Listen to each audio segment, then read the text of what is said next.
Okay, so you ready to go on a little adventure with me today? Always up for an adventure. All right, excellent. The Church of Tinkerbell podcast. Faith, imagination, the power of belief. Love and acceptance to make the world a better place. What would happen if we all just tried to see the world through the eyes of a child again, even for a moment? It's a beautiful thought, isn't it? It is. The Church of Tinkerbell. The Church of Tinkerbell. All right, I'm intrigued. Today we're doing something maybe a little different. We're exploring an idea that really challenges how we think about our bodies, movement, and maybe what it truly means to be holy. We're unpacking a really beautiful piece. It's called Blessings for the Body, a prayer of movement from the Church of Tinkerbell blog. Now, for those of you unfamiliar, this blog is kind of known for its poetic takes on contemporary spirituality, mindful living, that sort of thing. So our mission today is really to see how simple physical acts, things we do every day, can actually become profound spiritual practices. It's an invitation, really, to reconsider our usual ideas about prayer, maybe even holiness itself. Yeah, and I think many of you listening probably already get that mind-body connection in your own practices, right? Spiritual wellness, whatever it is. But what's really refreshing here, I find, is how this source pushes that further. It invites us to see our physical selves not just as, a container, but as an active, integral part of our spiritual journey. A holy part, even. Exactly. And that perspective, well, it has huge aha moment potential, doesn't it? It could make you fundamentally rethink your whole relationship with your body. That aha potential is definitely strong here. And, it leads us right into the core idea of the piece, which does challenge assumptions. It says, we forget sometimes that our bodies are holy. Now, when we hear holy, like you said, maybe we think perfection, purity, flawlessness, that kind of thing. But the blog post, it's quick to say, well, that's not the definition it's using. Right. Instead, holiness is found in the miracle of being alive, in the breath that comes unbidden, in the heart that beats, without asking our permission. It really grounds the sacred in just, existence itself. It completely reframes holiness then. It shifts it from something external we have to strive for, maybe earn through discipline or some code, to something inherent, just part of being alive. Yeah. And what's so insightful about that, I think, is how it hands you, the listener, back your fundamental worth. No strings attached. In a culture that's pretty obsessed with physical perfection or spiritual purity, this feels like, a radical act of self-acceptance. It really does. Dressed up as spiritual wisdom, like you said. Yeah. It challenges us to find the profound women in just being, pushing back against all those pressures about body image or, feeling spiritually good enough. It's incredibly liberating when you think about it that way. Yeah. And building on that foundation, the article brings in this central concept. This post is a prayer, but not one of words alone. Okay. It calls it a prayer made of motion, a prayer stitched together from the quiet choreography. You can almost picture that, can't you? It's about letting the body speak what the spirit longs to say. So it's not just exercise, it's opening another channel, another way to communicate through movement. And that brings up a really crucial point about how we usually think about prayer. Mostly, we think words, spoken or silent, maybe meditation, but expressing spirituality physically through the body, that offers unique benefits, I think. Like what? Well, it can bypass the limits of language, maybe, allow for something more primal, more intuitive. Think about those times when words just aren't enough, when your spirit feels too big or maybe too heavy for words. This kind of approach gives you another way in, another way to express that's deeply personal, embodied. It's there when the usual methods don't quite fit. That makes a lot of sense. And the source actually breaks this down, this embodied path, into 3 really beautiful pillars of movement. The first one it calls the stretching prayer. And this is all about reverence and listening. Okay, reverence and listening. Yeah. The instructions are almost, poetic. It says, raise your arms overhead as if lifting the morning sun. Let your spine unfurl like a scroll of blessing. Reach out wide as though embracing the horizon, and then fold forward, bowing to the earth. It's a very gentle, mindful sort of sequence. Sounds lovely. But it's the thinking behind it that really got me. It says, stretching is not about forcing, but about listening. Okay, listening. Yes, it calls it an act of reverence to the limits of flesh. And here's a key part, a reminder that holiness is found not in pushing past pain, but in honoring the whisper of enough. Wow, honoring the whisper of enough. Right. It frames each stretch as a psalm of gratitude for tendons, muscles, bones, everything that carries us. But that idea, honoring the whisper. I mean, in a world that's always pushing for more, how do we actually do that? How do we apply that without feeling like we're just settling or not trying hard enough? That's a great question. It's a real challenge, isn't it? Because it asks us to kind of rethink our whole relationship with effort.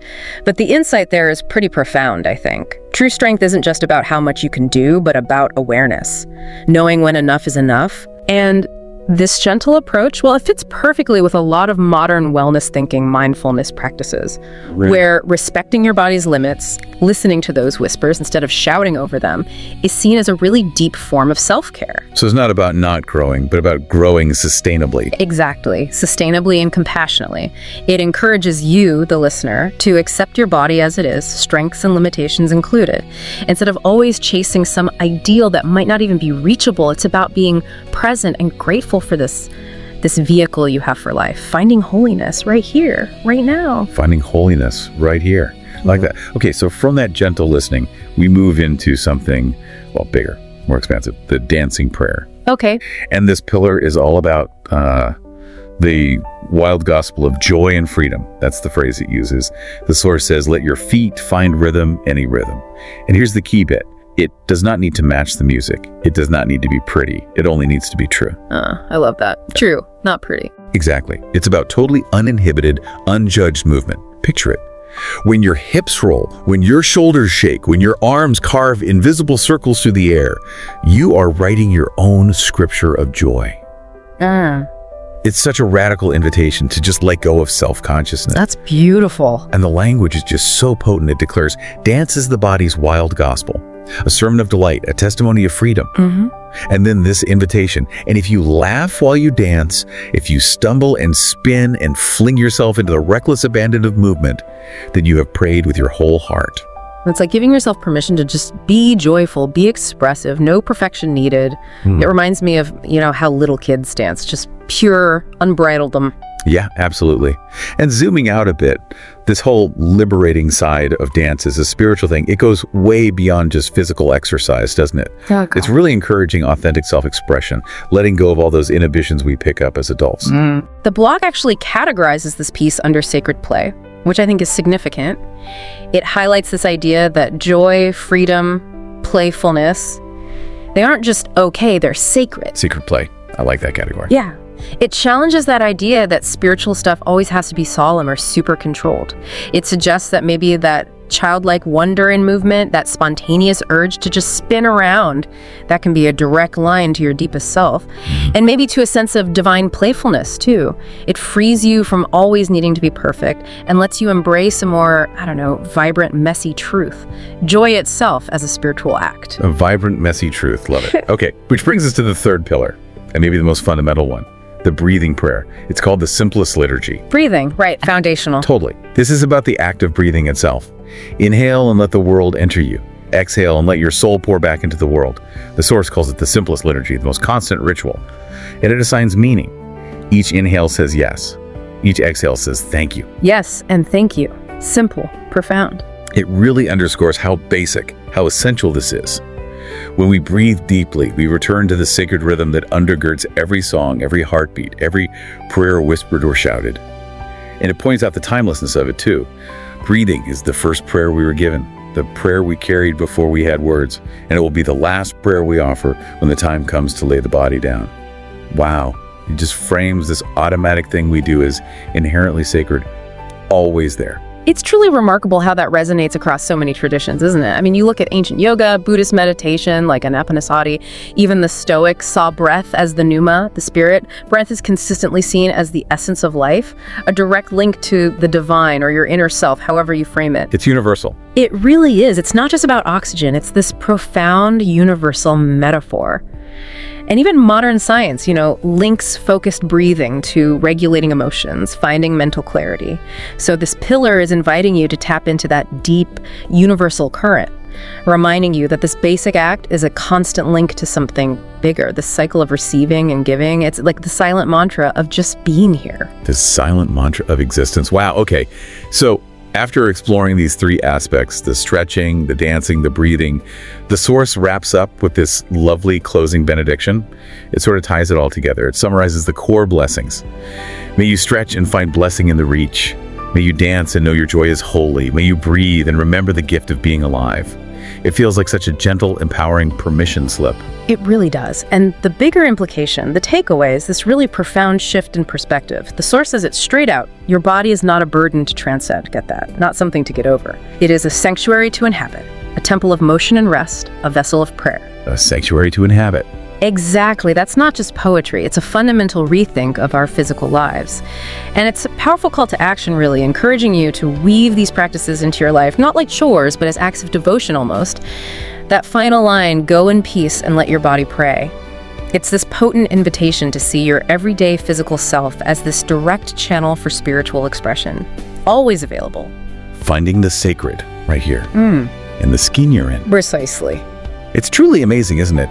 How much depth and meaning we can find in things that seem so simple, so everyday. Stretching, dancing, just breathing. I feel like this deep dive really showed that holiness isn't just in quiet rooms or perfect words. It can be right there, vibrantly present in the moving, breathing, living experience of being alive, finding the sacred in our physical core. And if we think about the bigger picture, if we really embrace our bodies this way, not as something to control or beat into shape, but as these holy vessels for prayer, for authentic expression, well, maybe we find a deeper connection, not just to ourselves, but maybe to the world around us too. It seems to offer a path towards the kind of everyday sacredness, where just living, moving, breathing, it all becomes infused with meaning, leading to a more integrated, maybe more joyful, definitely more embodied way of being. It suggests the divine isn't just out there somewhere, but right here, pulsating within us. Yeah, waiting for us to just notice it through movement, through breath.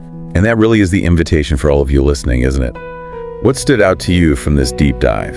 Is there maybe one small prayer of movement you could try incorporating into your day? Maybe it's just a conscious stretch when you wake up, or letting yourself sway for a moment when a song you love comes on, or just taking one deep, mindful breath before you start your next task. Give it a try. See what whispers your body might offer back. Thanks so much for diving deep with us today. Keep learning, keep growing, and keep exploring.